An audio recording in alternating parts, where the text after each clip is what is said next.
नमस्कार। राजस्थान की अर्थव्यवस्था के वीडियोस की इस सीरीज़ में जो हमने कल से आरंभ की है, आज हम राजस्थान की प्राकृतिक संसाधनों को लेते हैं। जैसे कि मैंने आपको बताया कि जब किसी भी क्षेत्र का आर्थिक विकास का अध्ययन हमको करना हो या किसी क्षेत्र का आर्थिक विकास भी करना हो, तब भी हमें वहाँ पर दो प्रकार की संसाधनों की आवश्यकता होगी। ये दो प्रकार के संसाधन प्राकृतिक संसाधन और मानवीय संसाधन होते हैं। प्राकृतिक संसाधन बहुत महत्वपूर्ण है क्योंकि उनके बिना मानवीय संसाधन निरर्थक हो जाते हैं। इसी प्रकार यदि हम मानवीय संसाधनों को देखें तब उनकी भी इम्पोर्टेंस उतनी ही है जितनी प्राकृतिक संसाधनों की होती है। विश्व में ऐसे अनेक राष्ट्र हैं जो प्राकृतिक संसाधनों के बिना विकास नहीं कर पाए हैं। हम हमारे राज्य की स्थिति यदि देखें तो हम पाएंगे कि भारतीय उपमहाद्वीप के पश्चिमी भाग में स्थित होने के कारण इस राज्य की जलवायु पूर्णतः उष्ण मरुस्थलीय है। कल हम राजस्थान की लोकेशन के बारे में बात कर चुके हैं और इसकी आकृति एक पतंग के समान है। उत्तर से दक्षिण इसकी लंबाई और चौड़ाई लगभग बराबर ही रहती है, थोड़ी बहुत चौड़ाई अधिक है। ऐसे में इसका आकार पतंग के समान हो जाता है। राज्य की पश्चिमी सीमा पाकिस्तान की अंतर्राष्ट्रीय सीमा को छूती है और राज्य की अंतर्राज्यीय सीमाएं भारत के 5 राज्यों को छूती हैं।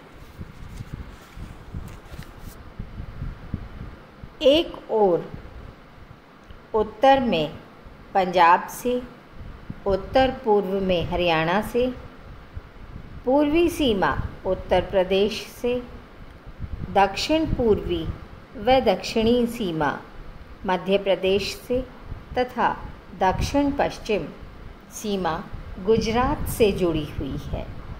इस प्रकार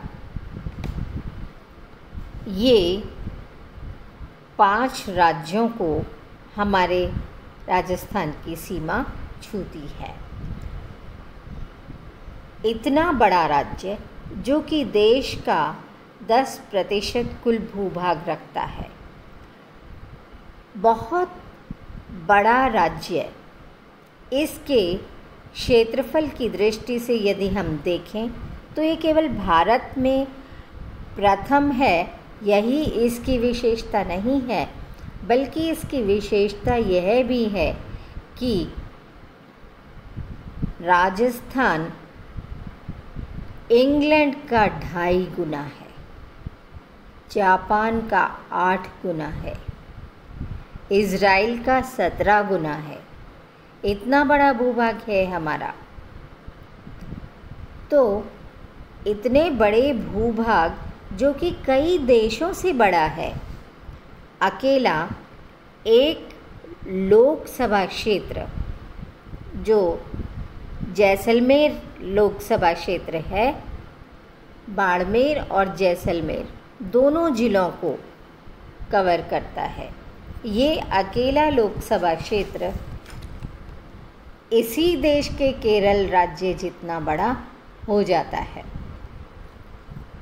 तो यदि हम राजस्थान के बारे में बात करें तो बहुत विस्तृत बातें हो जाती हैं। अब हम इसके अंतर्राष्ट्रीय सीमा की बात करते हैं। राज्य की अंतर्राष्ट्रीय सीमा पर 4 ज़िले आते हैं: बाड़मेर, जैसलमेर, बीकानेर और गंगानगर। 1070 किलोमीटर लंबी यह सीमा, जो एक दूसरे के समक्ष अंतर्राष्ट्रीय सीमा बनती है भारत और पाकिस्तान के लिए, यह मूलतः प्राकृतिक है और थार के रेगिस्तान से होकर गुजरती है। इस क्षेत्र में वर्षा कम होती है और यातायात की कठिनाइयाँ भी पाई जाती हैं, इसलिए इस क्षेत्र में सीमा सुरक्षा पर भी व्यय काफ़ी अधिक करना पड़ता है। अब हम राजस्थान की भौगोलिक स्थिति और भौगोलिक विशेषताओं के बारे में बात करते हैं। जैसा कि पहले बता चुके कि राज्य का लगभग 61% भूभाग रेत के विशाल टीलों से ढका हुआ रेगिस्तान है। इसका मध्यवर्ती भाग अरावली पर्वतमालाओं से घिरा हुआ है। ये पर्वत दिल्ली से आरंभ होकर गुजरात तक फैली हुई सीमा बनाते हैं और राज्य को 2 भागों में बांट देते हैं। इन पर्वतों के बहुत नीचा होने के कारण पश्चिम का रेगिस्तान धीरे धीरे बहुत अधिक फैलता जा रहा है। ये भी राजस्थान की अपनी एक समस्या के रूप में सामने आता है। राज्य की मुख्य विशेषता यहाँ की विषम जलवायु है।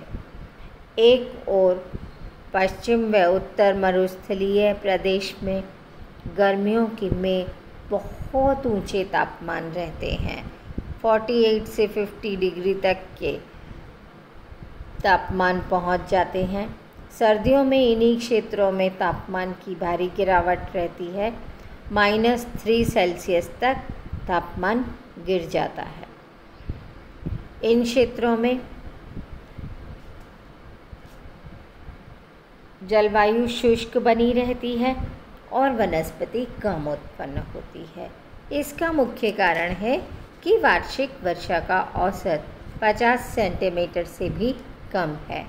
कुछ क्षेत्रों में तो यह एक वर्ष में 10 सेंटीमीटर से भी कम वार्षिक वर्षा मापी जाती है। यदि हम राजस्थान में पूर्व से पश्चिम की ओर यात्रा करें तो जैसे जैसे पूर्व से पश्चिम की ओर बढ़ते जाएंगे वैसे वैसे वार्षिक वर्षा में कमी होती जाती है और उसी के अनुसार जनसंख्या का घनत्व भी कम होता जाता है। अब हम राजस्थान के इन प्राकृतिक विभागों को डिटेल में पढ़ते हैं। राजस्थान के प्राकृतिक विभाग हम 4 कर सकते हैं मोटे मोटे तौर पर, और ये धरातल और जलवायु के अंतरों के आधार पर हमने किए हैं। जब हम राजस्थान के प्राकृतिक विभाग देखते हैं तो ये 4 भाग हैं: उत्तर पश्चिमी मरुस्थलीय प्रदेश, मध्यवर्ती अरावली पर्वतीय प्रदेश, दक्षिण पूर्वी पठारी प्रदेश और पूर्वी मैदानी प्रदेश। इनके अंतर्गत किस प्रकार से अलग अलग ज़िले आते हैं और इनमें धरातल और जलवायु के अंतर किस प्रकार के हैं, ये हम शॉर्ट में देख लेते हैं। सबसे पहले उत्तर पश्चिमी मरुस्थलीय प्रदेश आता है, जिसमें राज्य का लगभग 61% भूभाग और 12 ज़िले आते हैं। ये 12 ज़िले हैं: जैसलमेर, बाड़मेर, जोधपुर, जालौर, पाली, बीकानेर, गंगानगर, चूरू, झुंझुनू, हनुमानगढ़, नागौर और सीकर। 35 ज़िलों में से 12 ज़िले रेगिस्तानी प्रदेश के हिस्से में आ जाते हैं। इसके अतिरिक्त सिरोही, पाली, अजमेर और जयपुर ज़िलों के उत्तर पश्चिमी भाग भी इसी प्रदेश में आते हैं। इस प्रदेश का पूर्वी भाग मारवाड़ कहलाता है और पश्चिमी भाग थार का रेगिस्तान कहलाता है। यहाँ पर वार्षिक वर्षा बहुत कम होती है, 20 से 50 सेंटीमीटर वार्षिक है। यदि पश्चिमोत्तर भाग में देखें तो वर्षा का औसत मात्र 10 सेंटीमीटर से भी कम आता है। फलौदी, चूरू, जैसलमेर कुछ ऐसे स्थान हैं जहाँ पर गर्मियों में तापमान 48 डिग्री तक हो जाता है और सर्दियों में यह तापमान न्यूनतम -3 डिग्री तक चला जाता है। यहाँ की बालू रेत होने के कारण बहुत बड़े बड़े टीले जो हवा के साथ एक स्थान से दूसरे स्थान पर चले जाते हैं। इन रेत के टीलों से कई बार खेतों में टीले आ जाते हैं, कई बार सड़क मार्ग व रेल मार्ग भी अवरुद्ध कर देते हैं। भूमिगत जल स्तर बहुत अधिक गहरा है। केवल लूनी ही एकमात्र नदी है जिसका उद्गम अजमेर के पास पुष्कर घाटी के समीप अरावली की पहाड़ियों में आना सागर से माना जाता है और यह पश्चिम में बहती हुई दक्षिण पश्चिम भाग में 320 किलोमीटर तक बहकर कच्छ के रण में प्रवेश कर जाती है, जहां पहुंचकर इसका पानी फैल जाता है। यहाँ पर मरुस्थलीय प्रदेश होने के कारण कृषि बहुत ही कम मात्रा में होती है, लेकिन खनिज पदार्थों की दृष्टि से यह क्षेत्र बहुत रिच माना जाता है, क्योंकि इमारती पत्थर अनेक प्रकार के निकाले जाते हैं, अनेक बहुमूल्य खनिज पाए जाते हैं।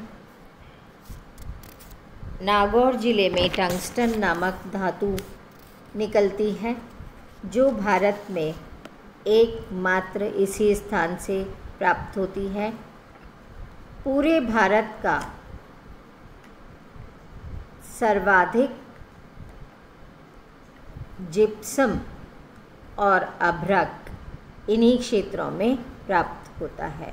रॉक फॉस्फेट खनिजों के विशाल भंडार हैं और इस प्रकार हम पाते हैं कि अब तो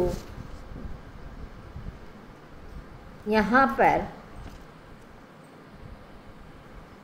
पेट्रोलियम भी निकाला जाने लगा है और इस पेट्रोलियम के निकलने के कारण यहाँ का जीवन परिवर्तित होने की संभावना है। किंतु सबसे बड़ी बात ये है कि इस क्षेत्र में खनिज पदार्थ होते हुए भी औद्योगिक विकास के लिए अन्य सुविधाएं नहीं हैं। अतः केवल खनिज पदार्थों के होने से इस क्षेत्र का विकास नहीं हो सकता। दूसरा प्राकृतिक विभाग है मध्यवर्ती अरावली पर्वतीय प्रदेश। मध्यवर्ती अरावली पर्वतीय प्रदेश कुल राजस्थान का 9% भाग आता है इसमें, और उदयपुर, डूंगरपुर, सिरोही, पाली, बांसवाड़ा, चित्तौड़ और अजमेर ज़िले के कुछ हिस्से, इन सब में यह फैला हुआ है। अरावली पर्वतमाला की सबसे ऊंची चोटी गुरु शिखर माउंट आबू में स्थित है। इसकी अन्य चोटियां भी राजस्थान में ही स्थित हैं, जैसे सेर, अचलगढ़। अजमेर में तारागढ़ की जो चोटी है वो 873 मीटर ऊंची है। अरावली क्षेत्र में अधिकांश भूमि ऊबड़ खाबड़ है, खेती के अयोग्य है, इसलिए इसकी ढालों पर जो खेती की जाती है उनमें मक्का की खेती अधिकतर पाई जाती है। अरावली पहाड़ की कृषिगत पैदावार जो होती है वो इसकी छोटी छोटी जो नदियां हैं उनसे प्राप्त जल के द्वारा हो जाती है। यदि हम दक्षिण पूर्वी पठारी प्रदेश को देखें तो हम पाएंगे कि राज्य में पठारी प्रदेश जो हाड़ौती का पठार कहलाता है, और यदि भारत के नक्शे में देखें तो यह मालवा के पठार का ही एक हिस्सा होता है। दक्षिण पूर्वी पठारी प्रदेश के अंतर्गत बांसवाड़ा, चित्तौड़, कोटा, बूंदी, झालावाड़ और सवाई माधोपुर मूलतः ये ज़िले आते हैं। एक ओर तो ये पठारी प्रदेश हैं और दूसरी ओर यहाँ की मिट्टी काफ़ी उपजाऊ होने के कारण और साथ ही साथ चंबल नदी तथा और अनेक नदियों का इस क्षेत्र में बहाव क्षेत्र होने के कारण इन ज़िलों में काफ़ी अधिक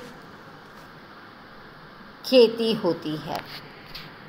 और ये जो खेती है ये केवल खाद्यान्न फसलों की ही नहीं होती, बल्कि उपजाऊ मिट्टी होने के कारण जो कैश क्रॉप्स हैं जैसे कपास, अफ़ीम, तंबाकू, गन्ना, इनकी बहुत अधिक खेती इन क्षेत्रों में होती है। सोयाबीन, ये सारी चीज़ें इन क्षेत्रों में पाई जाती हैं। तो यह पठार थोड़ा थोड़ा करौली और धौलपुर क्षेत्रों तक भी फैला हुआ हमें दिखाई देता है। हालांकि हाड़ौती के पठारी भाग को दो पृथक पृथक भागों में बांट दिया है, जिन्हें विंध्या स्कॉर्पलैंड और दक्षिण लावा पठार कहते हैं। चौथा जो भूभाग है का विभाजन है वह है पूर्वी मैदानी प्रदेश। यह भौतिक प्रदेश राजस्थान के पूर्वी भाग में फैला हुआ है। यहाँ उपजाऊ मिट्टी बनास और उसकी सहायक नदियों के द्वारा जमा कर दी गई है। इस कारण काफ़ी अच्छी खेती होती है। गेहूँ, जौ, चना, सरसों, तिलहन, सारी प्रकार की खेती इस क्षेत्र में अच्छी पाई जाती है। इस क्षेत्र में बनास नदी से लाए हुए जल और उससे बना हुआ मैदानी भाग है। एक ओर बनास नदी जो कि राजसमंद ज़िले में कुंभलगढ़ के निकट खमनौर की पहाड़ियों से निकलती है। उदयपुर, चित्तौड़, भीलवाड़ा, अजमेर, टोंक, बूंदी और सवाई माधोपुर जिलों में बहती हुई यह खंडार के समीप चंबल नदी में मिल जाती है। दूसरी ओर चंबल, जो मध्य प्रदेश में विंध्याचल पर्वत के उत्तरी ढाल में मऊ नामक स्थान से निकलती है। राजस्थान में इसका प्रवाह क्षेत्र कोटा, बूंदी और झालावाड़ जिलों में है। इसके बाद यह चंबल नदी आगे जाकर उत्तर प्रदेश में यमुना नदी में मिल जाती है। इन मैदानी क्षेत्रों में और छोटी छोटी नदियाँ भी हैं। जयपुर ज़िले में ढूंढ और बाणगंगा नदियाँ हैं। बाणगंगा जयपुर के पास विराटनगर की पहाड़ियों से निकलकर पूर्वी भाग में बहती हुई उत्तर प्रदेश के फतेहाबाद के समीप यमुना में मिल जाती है। राज्य के दक्षिण भाग में माही और उसकी सहायक नदियां हैं। डूंगरपुर के आसपास जाकर वहाँ माही, जाखम और सोन की त्रिवेणी बनती है और इस प्रकार उस प्रवाह क्षेत्र में उदयपुर, बांसवाड़ा, डूंगरपुर, चित्तौड़ और प्रतापगढ़ जिले आते हैं। इस क्षेत्र में मैदानी जो भाग है उसे छप्पन का मैदान कहा जाता है। माही एक बरसाती नदी मानी जाती है जिसका प्रवाह अरब सागर की ओर है और यह खंबात की खाड़ी में जाकर गिरती है। इसी नदी पर बांसवाड़ा ज़िले में लोहारिया गांव के समीप बांध बनाया गया है, जो कि माही बजाज सागर परियोजना के रूप में विद्युत का उत्पादन कर रहा है। इस प्रकार राजस्थान सरकार में 6 नदियों को जोड़ने की एक महत्वाकांक्षी योजना बनाई गई है, जिससे अनेक प्रकार की समस्याओं का हल हो सके।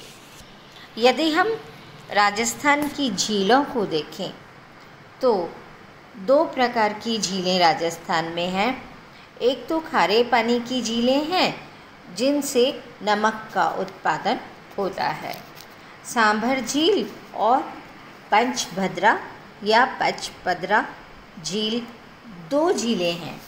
सांभर झील जयपुर के निकट है, जो कि फुलेरा रेल मार्ग के समीप स्थित है। यही भारत की सबसे बड़ी खारे पानी की झील है और देश का 8% नमक इसी झील से उत्पादित होता है। दूसरी पचपदरा झील, जो बाड़मेर ज़िले की बालोतरा के समीप स्थित है, इसका नमक भी काफ़ी उच्च कोटि का होता है। सोडियम क्लोराइड इसमें 98% तक मिलता है। इसके अलावा और खारे पानी की झीलें हमको रेगिस्तान में कहीं कहीं मिल जाती हैं, जैसे लूणकरणसर, डीडवाना की झील इत्यादि। मीठे पानी की झीलें राज्य के उन जिलों में स्थित है जो पठारी, मैदानी या पर्वतीय क्षेत्रों में हैं। मीठे पानी की झीलों में उदयपुर में जयसमंद, राजसमंद में कांकरोली के समीप राजसमंद, अजमेर में आना सागर, फायसागर, पुष्कर, पिछोला, फतेह सागर, जयपुर में रामगढ़, जोधपुर के समीप कायलाना, अलवर के समीप राजसमंद, बांसवाड़ा के पास बजाज सागर इस प्रकार जयपुर, अजमेर, उदयपुर सभी स्थानों पर झीलें दिखाई देती हैं। ये प्राकृतिक झीलें इन स्थानों को रमणीय बना देती हैं। आबू की नक्की झील, जो कि माउंट आबू का एक विशेष आकर्षण होती है।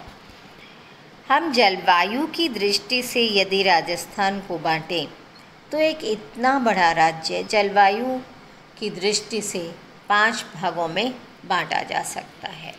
शुष्क प्रदेश।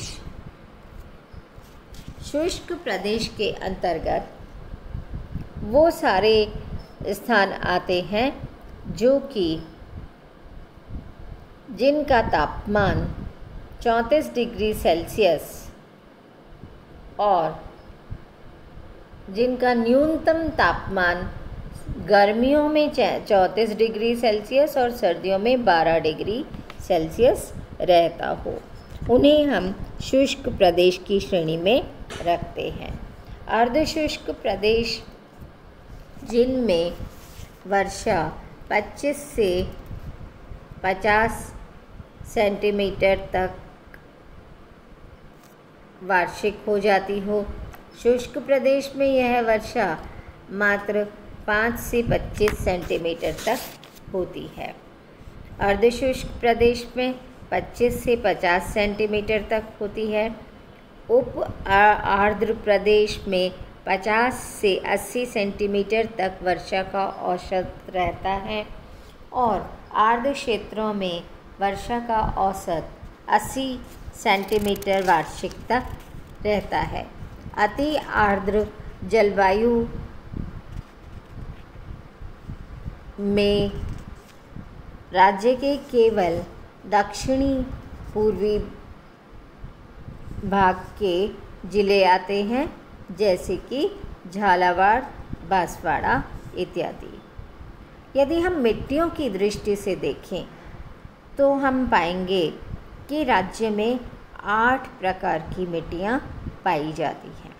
भूरी मिट्टी, सिरोज़म मिट्टी, लाल बलुई मिट्टी, लाल दोमट मिट्टी, पर्वतीय मिट्टी, बलुई और रेत के टीले, जलोढ़ मिट्टी और लवणीय मिट्टी। इतनी सारी भिन्न भिन्न प्रकार की मिट्टियाँ होने के कारण इन सभी मिट्टियों की अपनी अपनी भिन्न भिन्न प्राकृतिक विशेषताएं और बनावट होने के कारण बहुत प्रकार के फसलों को उगाया जा सकता है। अनेक प्रकार की फसलों को उगाने के कारण राज्य में न केवल खाद्यान्न बल्कि व्यापारिक फसलें, तिलहन इत्यादि का उत्पादन भी भारी मात्रा में होता है। पर्वतीय मिट्टी के अंतर्गत कुछ ऐसे प्रयास किए जा रहे हैं कि जो सीढ़ीदार खेत हैं उन्हें बनाकर वहाँ पर भी फसलों को प्राप्त किया जा सके। बलुई मिट्टी या रेत, बालू रेत में किस प्रकार से हम सूखी खेती कर सकते हैं या जल कम होने के कारण कम जल से हम किस प्रकार खेती प्राप्त कर सकते हैं, फसलें प्राप्त कर सकते हैं, इसके लिए central arid zone research institute Jodhpur में इस प्रकार के अनुसंधान चलते रहते हैं और मिट्टी पर तथा उन मिट्टियों में भिन्न भिन्न प्रकार की फसलों को किस प्रकार से उगाया जा सके और इन फसलों से किस प्रकार से हम अधिकाधिक लाभ प्राप्त कर सकें। राज्य में अनेक प्रकार के वन हैं जल की कमी होने के कारण राज्य का जो वन क्षेत्र है वो काफ़ी कम है। सामान्यतया भौगोलिक क्षेत्रफल का 1/3 भाग वनों का होना उचित माना जाता है, किंतु राजस्थान में वन क्षेत्र काफ़ी कम है। अलग अलग जिलों में इसकी अलग अलग स्थिति है। यदि हम ओवरऑल राजस्थान में वनों को देखें तो मात्र 8% वन क्षेत्र है, जबकि ये वन क्षेत्र 33% होना चाहिए। केवल 8% वन क्षेत्र राजस्थान में है। और जिस प्रकार मिट्टियों का वर्गीकरण है, जलवायु का वर्गीकरण है, उसी प्रकार वनों के वर्गीकरण भी किए गए हैं। शुष्क सागवान के वन हैं, मिश्रित पतझड़ वाले वन हैं, शुष्क वन हैं और बहुत ही कम क्षेत्र में सदाबहार वन पाए जाते हैं। धौंक के वन बहुत अधिक विस्तृत क्षेत्रों में हैं। शुष्क जलवायु वाले वनों में खेजड़ी, रोहिड़ा, बेर, कैर, थोर आदि झाड़ियों वाले वन दिखाई देते हैं।